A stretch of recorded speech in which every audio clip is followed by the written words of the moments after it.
個古仔就係 LG5 呢間5係本鋪嚟嘅，咁佢就要裝修呢個本鋪，咁喺呢段期間咧，佢就搬咗 LG3 呢間3，咁2年時間裝修完之後咧，咁所以就係 LG5 嘅重新開幕咯，就有呢一個 reopening ceremony 嘅一個 event 嘅發生啦。咁我哋都賦予咗佢一個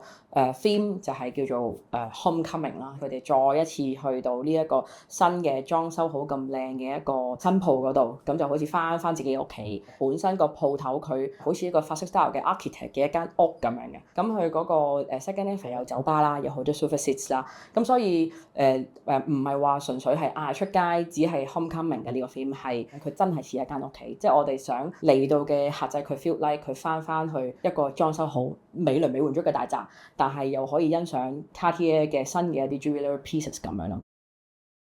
最 difficult 嗰個要 tackle 嘅點就係要同好多嘅 parties 去 liaise 咯，咁唔係單純於只係個客戶本身咯，要同唔同嘅政府部門去 liaise，當中牽涉到路政署啦，牽涉到警察啦，臨時要攞牌照嘅一個申請啦，咁開咗無數咁多次喺在地嘅會，行咗無數咁多次場，擺煙花嘅位置，煙花去嘅角度嘅調校，應該 practice 咗超過30-50次，唔可以喺凌晨嘅時分冇牌照申請嘅情況底下去放一次個煙花，呢樣係唯一一樣我哋冇得 trial 嘅啫。其實基本上其他嘅所有嘢咧，我哋都喺現場係做咗一次預演嘅。咁頭先講 lighting program 好緊要啦，咁第二就係當中有dancers，亦都有 musician。event 嘅前一晚咧，就係佢哋行咗出嚟去做咗好多次嘅 run through， 即係 make sure 每一個舞者佢都知道佢哋邊一個時間聽到邊一個 beat 去 perform 緊邊一個舞蹈。